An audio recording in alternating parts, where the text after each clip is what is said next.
Hello everyone, this is Nilesh Kumar Gupta and you are watching NG Physics Classes. Well, पिछले term पे हम लोगों ने young double slit experiment पढ़ा और यंग डबल स्लिट एक्सपेरिमेंट से हमने फ्रिंज विड्थ के लिए फॉर्मूला डिराइव किया था, that was beta is equal to d lambda upon 2d और उस पर बेस्ड कुछ एक न्यूमेरिकल्स हम लोगों ने किए थे। आज उसी कड़ी में हम लोग आगे बढ़ेंगे और कुछ एक नोट्स जो हमारे रह गए थे वो हम लोग देखेंगे। तो इसके बाद हमारे को कुछ एक नोट दिए गए हैं और उन नोटों में मैंने आपको एक नोट ये वाला आपको करा दिया था कि अगर यंग डबल स्लिट एक्सपेरिमेंट में यहाँ पर हम लोग जो लाइट सोर्स यूज करते थे वो व्हाइट लाइट यूज करेंगे तो क्या होगा। फिर मैंने आपको ये भी बताया था चिराग कि ये जो एंटायर अपैरेटस अगर मैं वाटर में रख दूंगा तो फ्रिंज विड्थ पे क्या इफेक्ट पड़ेगा बता चुका हूं आपको। अब मैं कुछ एक नोट इकट्ठे एक ही शॉट में बता रहा हूं, आप सुन लो, फिर उसके बाद इकट्ठा पढ़ेंगे जिससे हमारी थोड़ी स्पीड बढ़ जाएगी। लिसन, ध्यान से सुनिएगा। इंटरफेरेंस का डेफिनेशन पढ़ा था हमने आज से कुछ दिनों पहले। When two waves of nearly equal amplitude and same frequency are superposed, ठीक है। इंटरफेरेंस की डेफिनेशन बहुत काम की है, इससे बहुत सारे क्वेश्चन क्लियर होंगे आपके। तो आपने क्या बोला, When two waves of nearly equal amplitude and same frequency, same frequency की वेव तभी होंगी जब उनके कलर सेम होंगे। बताया था मैंने, the colour of light is due to its frequency, है ना। तो फ्रीक्वेंसी सेम तभी होंगी जब उनके कलर सेम होंगे।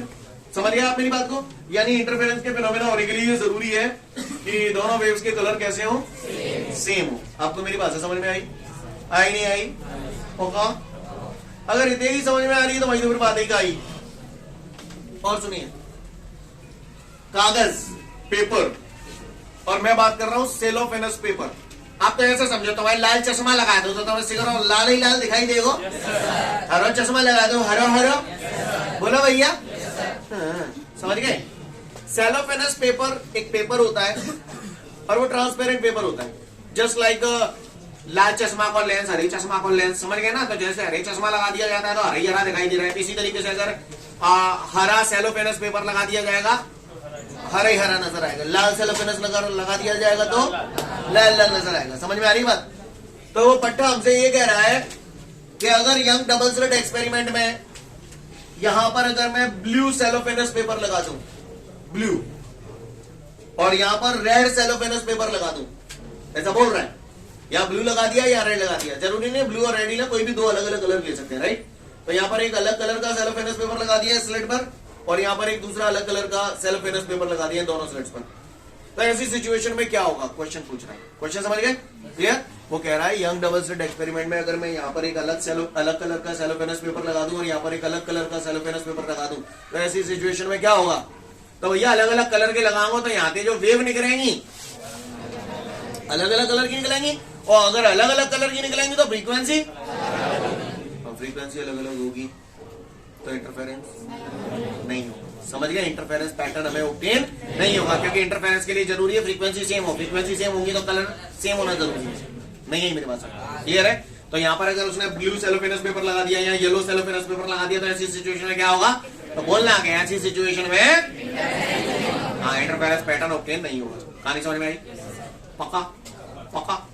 और सुन, अगर ये बात समझ में आ गई, इसके बाद वो मुझसे ये बोल रहा है, अच्छा आपने इंटरफेरेंस की डेफिनेशन पढ़ी थी तो वहां आपने पढ़ा था two waves of nearly equal amplitude. Nearly equal मतलब एम्पलीट्यूड होने चाहिए पर नियरली इक्वल होनी चाहिए, बहुत ज्यादा डिफरेंस नहीं होना चाहिए, क्लियर।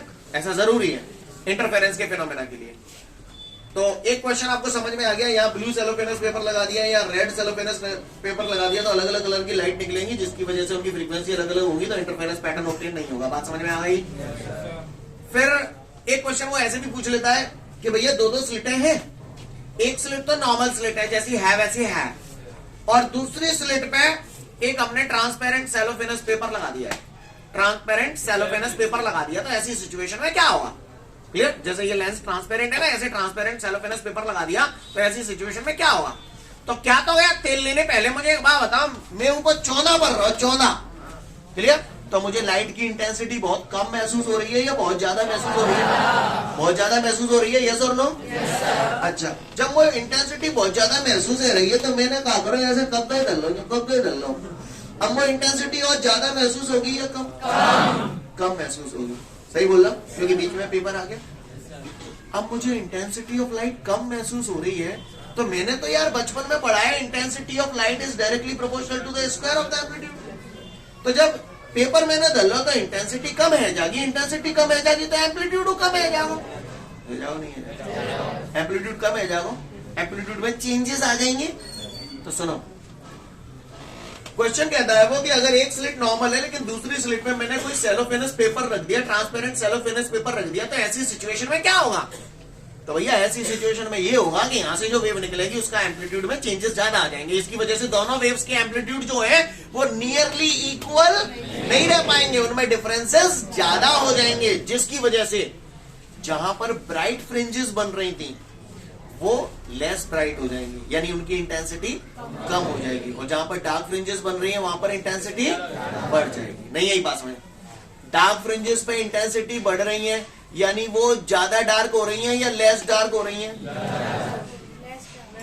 लेस डार्क हो रही है। समझ में नहीं आई? कई लोग कंफ्यूज हो जाते हैं यहाँ पर। इस बात को आप ऐसे समझो, इस एग्जांपल को बाद में भी यूज करो। को करुआ है, करुआ है, अब वो और ज्यादा डार्क है जाए मतलब, तो उसकी डार्कनेस बढ़ गई, उसकी ब्राइटनेस कम। पहले कम कार हो तो ज्यादा कार रहे हो, नहीं है वो करुआ है, अगर वो और कारो हो जाए तो उसकी डार्कनेस, उसकी ब्राइटनेस कम। वैसे तो ब्राइटनेस थी नहीं पर नेक कम है गई। समझ गया ना मेरी बात को? बहुत सुने, को करुआ है, समझ ना मेरी बात को? करुआ बाके पाउडर लगा दो, करुआ पे पाउडर लगा दो। तो अगर अब मैं क्वेश्चन अलग अलग अंदाज में पूछूंगा, कभी बढ़ गई कभी घट गई, ये चीज आपको कंफ्यूज करेंगी, तो इसलिए एग्जांपल याद रखना। समझ गए? करुआ है, करुआ पे पाउडर लगाया दो, आपको जो पूछे बाकी ब्राइटनेस बढ़ गई, डार्कनेस कम हो गई। समझ में आई बात? मैंने क्या बोला कि अगर यहाँ पर ये लगा दूंगा एम्पलीट्यूड में चेंजेस ज्यादा हो जाएंगे तो ब्राइट फ्रिंजेस जो होंगी वो लेस ब्राइट हो जाएंगी, यानी उनकी ब्राइटनेस कम हो जाएगी। अब वो ब्राइटनेस कम हुई तो वो एनर्जी कहीं ना कहीं तो गई ना, तो जो डार्क फ्रिंजेस थी वो, तो उनकी डार्कनेस कम हो गई, क्योंकि यहां से लाइट थोड़ी वहां गई ना, तो वो लेस डार्क हो गई। नहीं यही बात समझ? ब्राइट फ्रिंजेस लेस ब्राइट हो गई, तो ब्राइट फ्रिंजेस अगर लेस ब्राइट हुई तो वहां से एनर्जी कहीं ना कहीं तो गई ना। कहां की तरफ गई? डार्क की तरफ। तो डार्क की तरफ एनर्जी गई, लाइट गई, पाउडर लगो, तो वो डार्क ब्राइट, डार्क मतलब और ज्यादा डार्क हो गई या लेस डार्क हो गई? लेस डार्क हो। नहीं समझ में नहीं आई, समझ में नहीं, क्या कराए में चिपटे हैं। सीन क्लियर है? भाषा समझ में आ रही है? मैं फिर से बोल रहा हूं, एक जगह ब्लू सेलोफेनस पेपर, एक जगह येलो सेलोफेनस पेपर निकलेंगी, फ्रीक्वेंसी अलग अलग होंगी, इंटरफेरेंस पैटर्न ऑब्टेन नहीं होगा। एक नॉर्मल स्लिट है, दूसरे पे सेलोफेनस पेपर रख दिया, तो ऐसी सिचुएशन में एम्पलीट्यूड में चेंजेस ज्यादा हो जाएंगे, डिफरेंसेस ज्यादा हो जाएंगे, एम्पलीट्यूड में डिफरेंसेस ज्यादा हो जाएंगे। इस वजह से जहां ब्राइट फ्रिंजेस है वो लेस ब्राइट हो जाएंगी और डार्क फ्रिंजेस जो होंगी वो लेस डार्क हो जाएंगी। कहानी समझ में आई? पका पका। और सुनिए, फिर वो ये भी पूछता है कि यंग डबल स्लिट एक्सपेरिमेंट में अगर मैं एक स्लिट ही बंद करता हूं, एक स्लिट बंद कर दूं और केवल एक ही स्लिट खुली रहने दूं, तो ऐसी सिचुएशन में क्या होगा, ऐसा पूछता है। तो अभी आपने पढ़ा नहीं है, आगे आएगा भैया थोड़ी देर बाद। ऐसी सिचुएशन में डिफ्रैक्शन होगा। क्या होगा? डिफ्रैक्शन। ऐसी सिचुएशन में इंटरफेरेंस नहीं होगा, ऐसी सिचुएशन में डिफ्रैक्शन होगा। डिफ्रैक्शन में भी फ्रिंजेस मिलती हैं, लेकिन आपने पढ़ा था डिफ्रैक्शन इंटरफेरेंस का उल्टा होता है, बस आप ये बात दिमाग में रखें। क्लियर? अब आपने इंटरफेरेंस में पढ़ा था हर ब्राइट फ्रिंजेस पे इंटेंसिटी सेम होती है, लेकिन यहां पर नहीं होती। डिफ्रैक्शन में जो हर ब्राइट फ्रिंज पे इंटेंसिटी धीरे धीरे करके कम होती जाती है। समझ में आ रही है बात? आपने पढ़ा था वहां पर इंटरफेरेंस में डार्क फ्रिंजेस पे हर पॉइंट पर intensity of light, her dark fringe पे इंटेंसिटी सेम होती है, लेकिन यहां पर नहीं होती। यहां पर ऑलमोस्ट जीरो होती है या फिर धीरे धीरे बढ़ती जाती है। समझ में आ रही है बात? क्लियर है? कोई दिक्कत? बात समझ में आ रही है? क्लियर है? यानी अच्छा, वहां पर फ्रिंज विड्थ जो होती थी, दो लगातार ब्राइट या दो लगातार डार्क फ्रिंजेस के बीच का जो डिस्टेंस होता था वो कांस्टेंट होता था, सेम होता था, लेकिन यहाँ पर ये जो डिस्टेंस है वो धीरे धीरे करके चेंज होती जाती है। कहानी समझ में आ रही है? यानी कुल मिला के मैं आपको ज्यादा समझाना नहीं चाहता, मैं यहाँ पर आपको केवल इतना बताना चाहता हूँ कि अगर को तुमसे यूं पूछे कि दो स्लिटों में से अगर एक स्लिट को कवर कर दिया जाए, एक स्लिट बंद कर दी जाए, केवल एक ही स्लिट खुली रहे, तो ऐसी सिचुएशन में क्या होगा? तो आपको केवल इतना बोलना है, ऐसी सिचुएशन में इंटरफेरेंस नहीं होगा, डिफ्रैक्शन होगा। That's all. कहानी समझ में आ रही है? पढ़ लो फटाफट सारे लोग। इसके बाद अगला क्वेश्चन है हमारे सामने, what are the necessary condition to obtain the phenomena of interference. भैया नेसेसरी कंडीशन गई तेल लेने, अपने को समझ नहीं आती, लेकिन उसने पूछा है explain the necessary condition to obtain the phenomena of interference. Interference के फिनोमेना को ऑब्टेन करने के लिए क्या नेसेसरी कंडीशन है, पूरा आंसर डेफिनेशन में से निकाल लो। लिसन लिसन, सुनिए केवल, when two waves of nearly equal amplitude, पहला पॉइंट आ गया, टू दोनों वेव जो होती हैं उनके एम्पलीट्यूड नियरली इक्वल होने चाहिए, सेम फ्रीक्वेंसी, दूसरा पॉइंट आ गया, दोनों वेव्स की फ्रीक्वेंसी सेम होनी चाहिए। समझ में आई? अच्छा, फ्रीक्वेंसी सेम चाहिए तो light source must be same, monochromatic, light source must be monochromatic. Clear? दोनों लाइट रे एक ही डायरेक्शन में जा रही हैं, यानी both the light wave should be travel in the same direction, both the wave should be travel in the straight line. Scene clear है? कहानी समझ में आ रही है? बाकी का एक पॉइंट वो वाला अगर आपको याद हो तो ठीक है, नहीं तो ऐसी कोई दिक्कत नहीं है। उसमें वो ये कहता है कि अगर ये दोनों पोलराइज्ड वेव है, अनपोलराइज्ड लाइट नहीं है, पोलराइज्ड लाइट है ना, तो ये जो अगर पोलराइज्ड लाइट है तो इनके जो वाइब्रेशन होने चाहिए वो सेम प्लेन ऑफ पोलराइजेशन में होनी चाहिए। क्लियर? अगर ये दोनों वेव्स पोलराइज्ड वेव है तो इनके जो वाइब्रेशन होने चाहिए वो सेम प्लेन ऑफ पोलराइजेशन में होने चाहिए। ये पॉइंट अगर छोड़ भी दोगे तो ऐसी कोई दिक्कत वाली बात नहीं। सीन क्लियर है? और सुने एक और पॉइंट, जो लाइट सोर्स होना चाहिए, जो लाइट सोर्सेज होने चाहिए वो कोहेरेंट होनी चाहिए। कैसे होने चाहिए? अब ये कोहेरेंट लाइट सोर्स क्या होता है ये मैं अभी आपको अगले क्वेश्चन में बताऊंगा। क्लियर? फिलहाल भैया इस चैप्टर में से दो नंबर के दो क्वेश्चन है, 3 नंबर का क्वेश्चन, 3 कंडीशन भी अगर आपको याद रहती है आपका काम बनता है। समझ में आ रही है? पहली बात तो दोनों वेव्स के एम्पलीट्यूड नियरली इक्वल, फ्रीक्वेंसी दोनों वेव्स की, लाइट सोर्स मस्ट बी, तीनों पॉइंट डेफिनेशन में नहीं करे सब कुछ clear. Both the light wave must travel in the straight line, दोनों वेव्स के जो डिस्प्लेसमेंट होनी चाहिए एक ही डायरेक्शन में होनी चाहिए। समझ में आ रही बात? लाइट सोर्स जो होना चाहिए वो कोहेरेंट लाइट सोर्सेज होने चाहिए। अब ये कोहेरेंट लाइट सोर्सेज क्या होते हैं ये मैं अगला आपको बताऊंगा। क्लियर? पढ़ लो।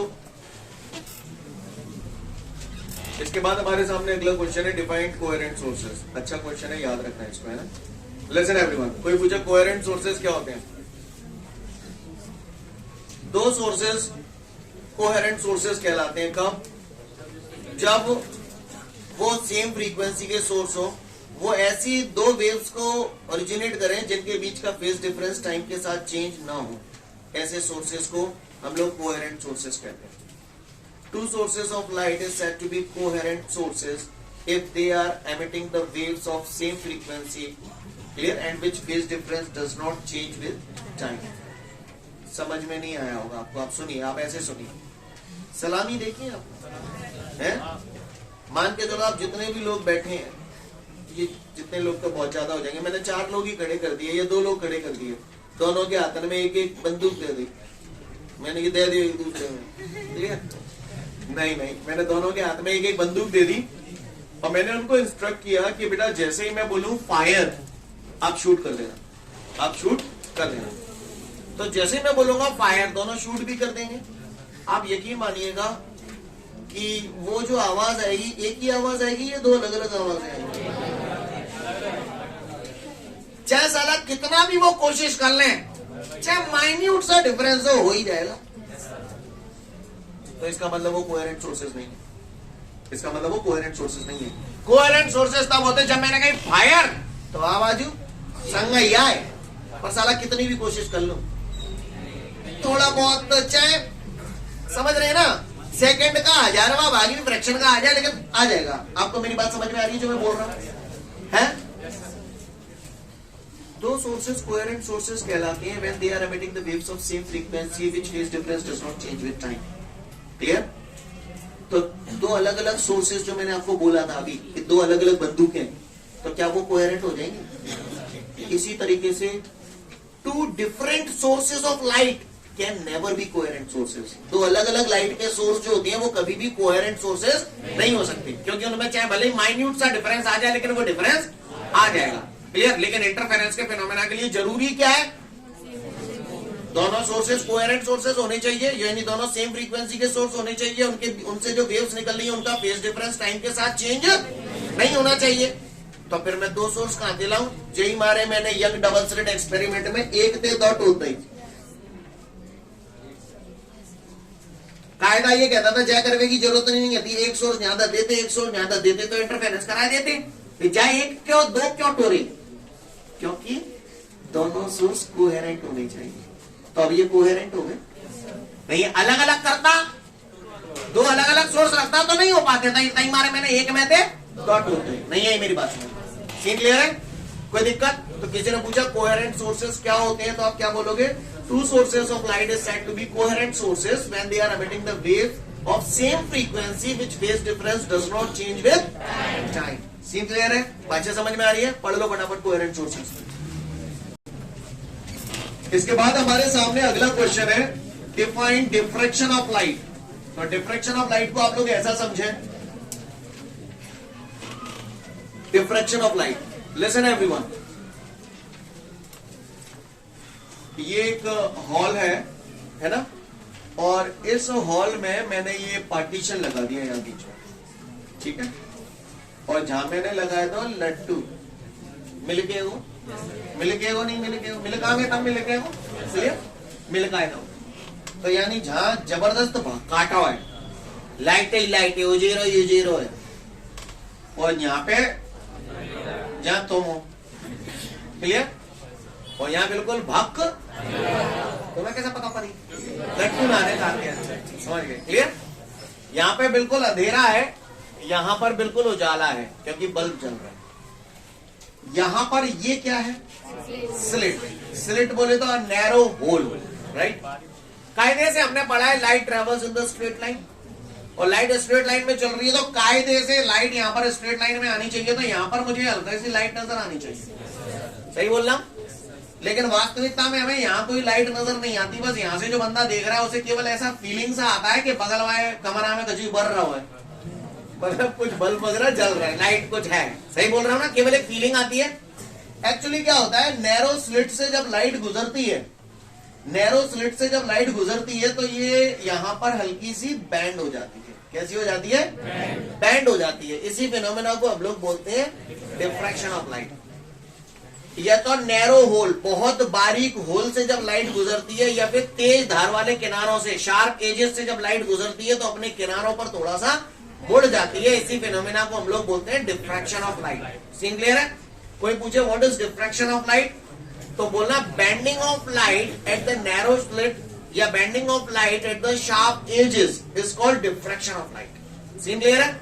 अच्छा, तुम जो सोचो किसी भी साइज की स्लिट ले लो और डिफ्रैक्शन का फिनोमेना हो जाएगा, तो ऐसा नहीं होता है। जैसे फॉर एग्जांपल ये मार करे जाओ ढक्कन कोई हो है, तो मो एक जगह एक ढक्कन मिलो मैं जहाँ में लगाते वो तो कल लग जाएगा, कोई जरूरी ना है।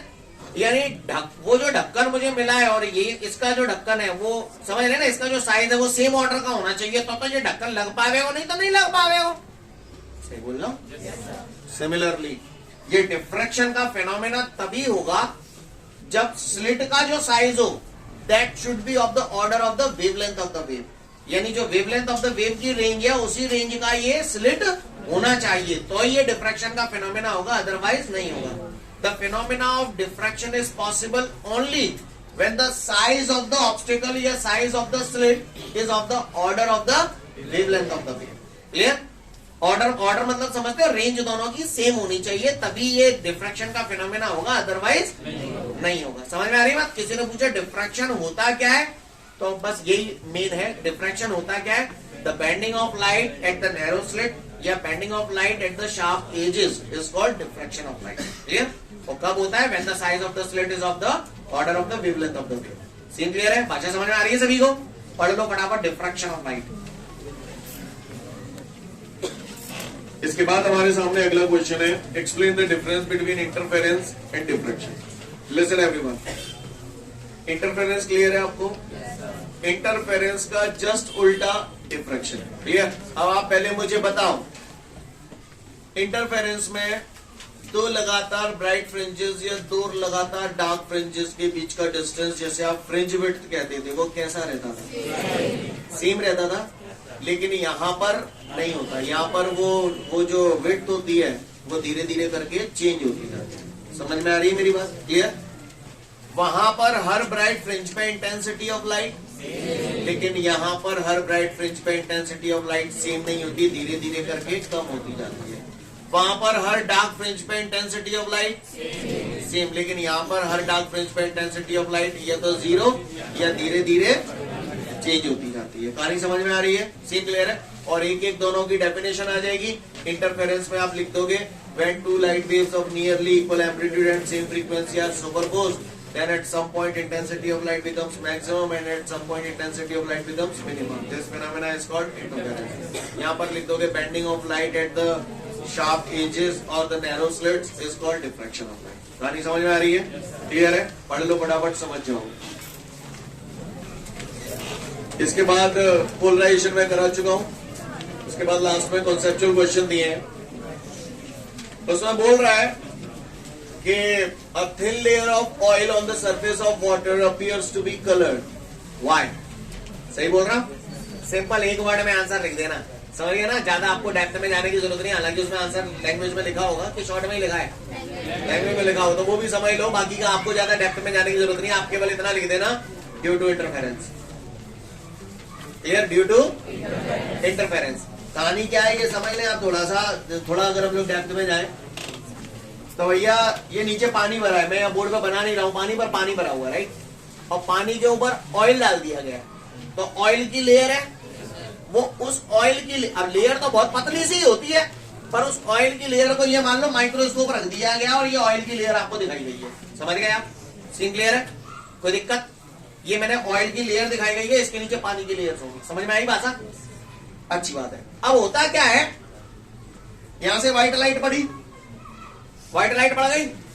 व्हाइट लाइट जब पड़ी तो तीन बातें एक साथ होती हैं। कुछ पार्ट लाइट का रिफ्लेक्ट हो जाता है, कुछ पार्ट रिफ्रैक्ट हो जाता है। ये पार्शियली रिफ्लेक्ट पार्शियली रिफ्रैक्ट हो गए, बोलो भैया यस और नो? अच्छा, अब ये यहां से यहां भी जाएंगी तो यहां पे फिर से रिफ्रैक्शन होगा, बोलो भैया। कुछ पार्ट रिफ्लेक्शन भी होगा, यस और नो? यहां से फिर ये जब इस पे पड़ेंगी तो कुछ पार्ट ये हो गया और कुछ रिफ्लेक्ट हो गया, बोलो भैया। तो पार्शियली रिफ्लेक्शन और पार्शियली रिफ्रैक्शन हो रहा है यहां पर। तो ये जो लाइट है ये फुली रिफ्लेक्टेड है, ये पार्शियली रिफ्लेक्टेड है। ये पार्शियली रिफ्लेक्टेड और ये पार्शियली है, तो इनके बीच में क्या होता है, इंटरफेरेंस का पैटर्न हो जाता है। इंटरफेरेंस का पैटर्न हो जाता है, इस वजह से यहाँ पर ये जो मुझे होता है ये कलरफुल नजर आने लगती है। जैसे व्हाइट लाइट आ रही है तो साथ के साथ रंग रिफ्लेक्ट हो रहे हैं, तो ब्लू ब्लू वाली रिफ्लेक्ट होंगी तो ब्लू कलर नजर आएगा, रेड रेड वाली होगी तो रेड कलर। नहीं, ये बात समझ में क्लियर है? तो यहाँ पर ये जो फिल्म होती है, यानी वाटर पर ऑयल की जो लेयर होती है वो कलरफुल नजर आ रही है, तो काई की वजह से नजर आ रही है, ड्यू टू इंटरफेरेंस। इंटरफेरेंस किसके बीच में हो रहा है? पार्शियली रिफ्लेक्टेड और रिफ्रैक्टेड वेव्स जो आ रही है उनके बीच में इंटरफेरेंस होता है, जिसकी वजह से हमें ये कलरफुल नजर आती है। आपको तो आंसर केवल इतना लिखना है, ड्यू टू इंटरफेरेंस। कौन सी चीज कलरफुल नजर आ रही है तो ड्यू टू इंटरफेरेंस। समझ में आई बात?